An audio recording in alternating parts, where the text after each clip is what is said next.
Hello everyone, I'm Peppo, welcome back to the channel. With the release of Monster Hunter Wilds just around the corner, I've decided to make a series of videos exploring the longsword in the Wilds beta we played earlier this month. If you've been following the channel since Sword and Iceborne, you'll probably recognize this format. I'll be breaking down moves, sharing data and numbers, and offering tips. Originally, I planned to release a full guide, but since the game hasn't launched yet and things could still change, I thought it would be better to focus on specific topics in separate videos.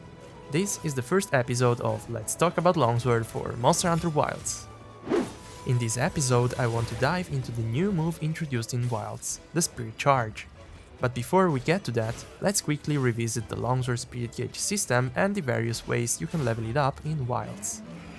The Spirit Gauge system in Wilds is similar to previous games, featuring the usual 3 colors, each with its own duration and attack multiplier.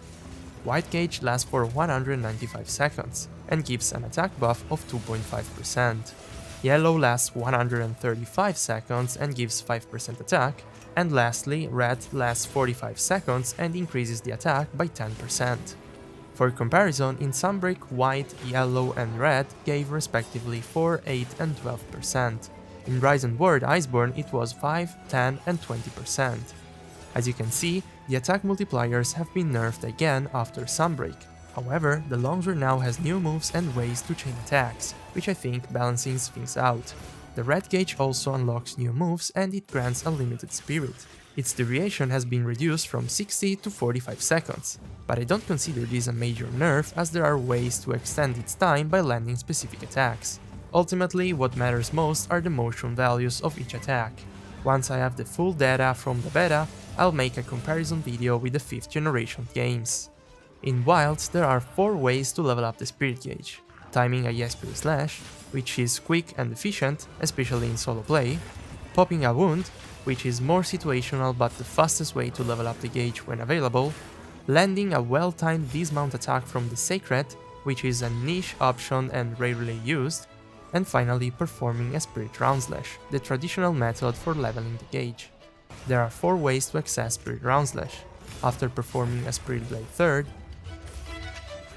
following a well-timed Force Slash, by executing an aerial Spirit Blade Draw, and after fully charging a Spirit Charge. This is a new action introduced in Wilds. To perform it, hold R2 after most attacks. You can trigger this action only if your weapon is already unsheathed, so you can't use it after a special sheath and a Spirit Release Slash. There are also 6 more attacks after which you cannot use the Spirit Charge: Spirit Round Slash, Speeding Crimson Slash, Force Slash, Unsuccessful's Unbound Trust, Spirit Trust, and Helmbreaker. But how does Spirit Charge work exactly? Let's have a look. There are 3 charge levels.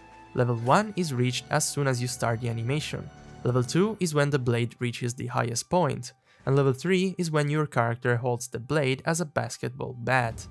For each level you have a sound and visual indicator that tells you when you reach a new level. It is that yellow-orange glow around your character.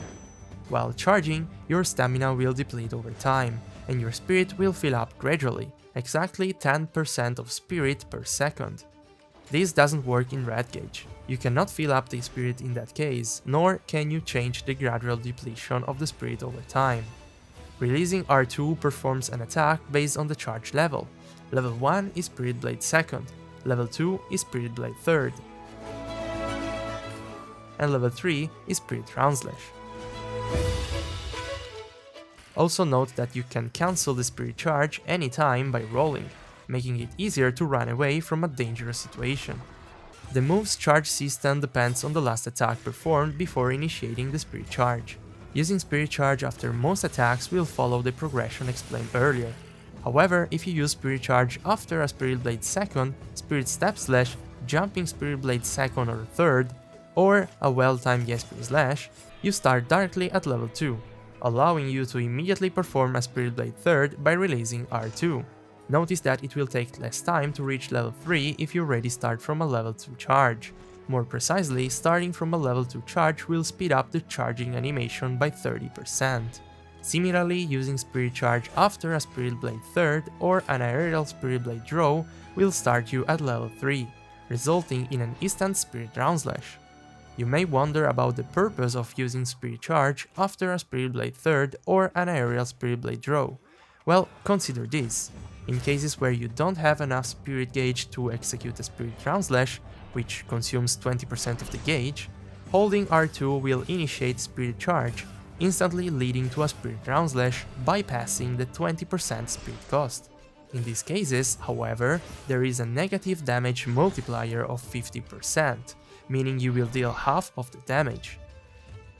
In previous games, you simply couldn't use the Spirit Downslash if you didn't have enough Spirit. Now, this mechanic provides a way to skip that cost by chaining a round slash from a Spirit Charge, at the cost of half the damage. This new move plays a critical role in multiplayer scenarios, where the monster might not target you often enough to level up the gauge with Force Slash or Yai Spirit Slash. You also might not always have time to execute a full Spirit combo.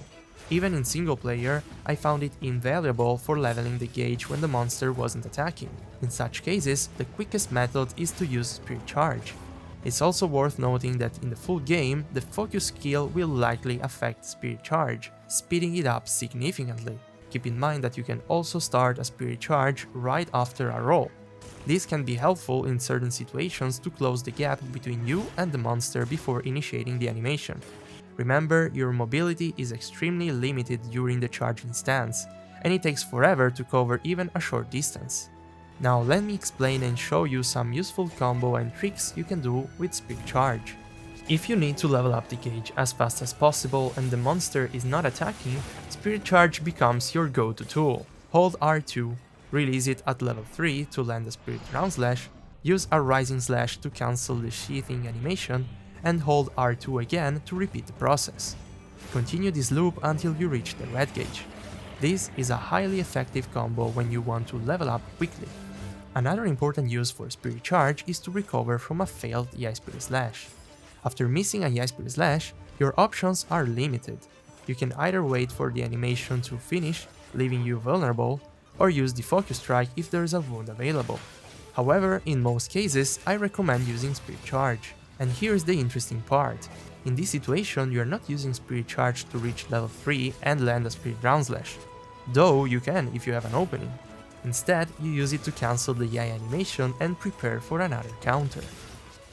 As soon as you start the Spirit Charge, there is a brief window during which you can cancel it with either a Special Sheath or a Force Slash, depending on the situation. Be careful not to give any directional input with the left analog stick while doing this cancel, otherwise it will not work.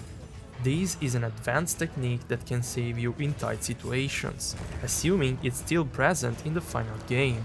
It's worth mentioning that in the build I played at Gamescom, it was possible to chain Spirit Charge after a round slash. However, this was changed in the public beta. This means that there are probably going to be little changes here and there from the beta and the full game release. Finally, one last point. Performing a Spirit Downslash after a Spirit Charge while in red gauge grants you hyper armor for some reason. While Spirit Charge isn't something you will frequently use in red gauge, it's worth noting. Personally, I haven't yet found a situation where this mechanic is particularly useful, but perhaps we will discover its purpose in the full game. And that's all for the video. I hope you found this guide helpful. If you learned something new, please consider subscribing to the channel.